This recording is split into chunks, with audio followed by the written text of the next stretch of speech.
So as I mentioned before, I spent 14 years in prison. And this is where I learned this is where all this work came from, was my time in prison. Basically, I had 10 years of powerful Dharma training with Trungpa Rinpoche before I went to prison. But I had this crazy secret life and ended up there. And I was in a maximum security federal prison hospital. And a maximum security prison is what's called, sociologists call a total institution. It's a totalitarian environment. Resistance is futile, right? They have all the power, and the immediate answer to anything is no. Well, can we try it? No. Well, what? It's been done before. Somebody messed it up. No.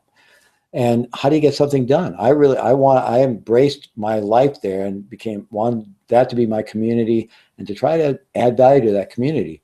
And I was actually able to start many programs, including the first hospice program in a prison anywhere, along with others, and started 2 national organizations while I was in there. Well, how did I manage to do that in that kind of environment, which was a tyrannical environment, where not all the staff were, horrible and brutal. Some of them were quite, they're all human, and many of them were fine and well-intended, but a lot of them were angry, and a lot of them were kind of brutal.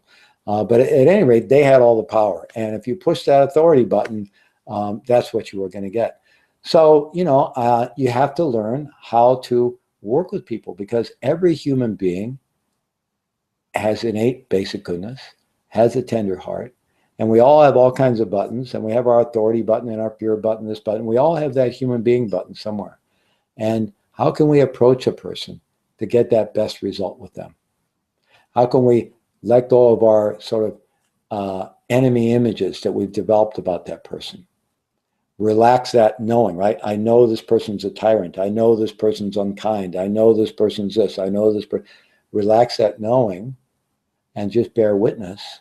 And within that space of loving kindness for ourselves, we begin to have an intuitive sense of this other person and what they're needing and what they're feeling, and how can we approach them in a way that is lowering their fear, that's not adding to their fear or defensiveness. And we often find that we're getting different results. Sometimes we have to have good boundaries. Sometimes we simply have to say no. We have to make a boundary. And doing that with people that have more power than us in an organization can be challenging and a bit scary. And we should approach that very carefully. We don't want to recklessly lose our job or something. But sometimes we do have to make a boundary. But we can also make boundaries through presence. When we have that quality of mindful presence and we're doing this kind of work I'm talking about, people tend to look for somebody else to take out their aggression on if they're that person that's manifesting their suffering in that way within an organization. But, I'll tell you something very quickly here. I grew up in Missouri, the show me state, and naturally kind of cynical and, a good rational sort of skeptical education, scientific education. And so, I believe it when I see it. That's my kind of default mode. So even though I have a profound love of the idea of basic goodness or Buddha nature or our innate goodness or sacredness or divinity, and I was kind of, well, maybe it's not ultimately true for everyone.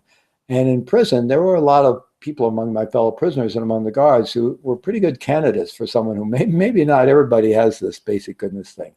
And it probably wasn't a good thing to be doing, but I kind of tracked people over a long period of time. And every time I thought this was a male prison and mostly male staff, every time I thought I had my man or that person that maybe had no redeeming values, they inevitably, some of the most brutal guards, inevitably revealed their heart and their tenderness in some way. It happened every time among prisoners and guards who most people would think were just despicable human beings. Every time, it never failed. And I developed a profound experiential trust in the innate goodness of human beings and in our ability to call that forth from others. And not in a naive sense. There are some challenging situations, and we have to have good boundaries. Sometimes we have to take care of ourselves. But at the same time, things are much more possible than we often think.